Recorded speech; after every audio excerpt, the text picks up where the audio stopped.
Okay, and this is the unpopular opinion that Jupiter is not your husband. Okay, in astrology, this is being taught so much. Okay, I'm hearing it so much in astrology teachers trying to teach you that if you want to find your husband, that you go look into your Jupiter sign, that represents your husband. And I'm here to let you know that that couldn't be further from the truth. In fact, it's actually very misogynistic, but we'll get into it, okay? First of all, where this comes from, actually, it comes from ancient astrology, okay? And a lot of ancient astrologers would teach that Jupiter is your husband, and this is because a lot of women were not able to do the things that Jupiter does, okay? Back in the days, back in the ancient days, women were not able to travel.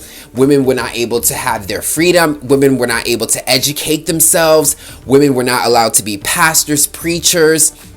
Women were slaves to men, literally slaves to men. They weren't even educated. So a lot of times when they would preach, when they would teach to women, they would say, your Jupiter is your husband, okay? Because women didn't have the access to tap into their inner Jupiter because they had so many limitations and things that dealt with Jupiter, which again is traveling, freedom, education, higher knowledge, being able to preach. And I can even argue that even more and just say that you still have access to your Jupiter. Society-wise might try to limit you, but we all have our own brains, we all have our own spirits, and we can combine them and use them to find a higher knowledge with that intuition, okay? Which is what I believe Jupiter is the knowledge and the spirit kind of working together. That's how you get your philosophies and your bigger ideas for the world. Everyone can tap into that.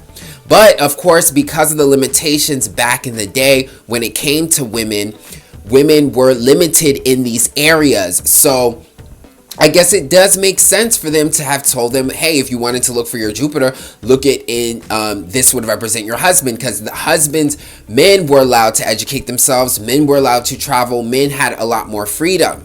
So a woman would have to go to her husband to get access to education. Men were the teachers, they were the educators. Women would have to go to men in order to do these things. If they wanted to travel, they would have to go with their husband. It was all led by them.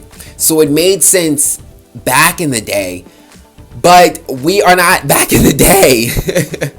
Fast forward to 2025, women are allowed to do all these things. So it doesn't make sense to attach to such old, ancient ideologies, okay? And I'm not here to debunk ancient astrology in general. There's a lot of, it's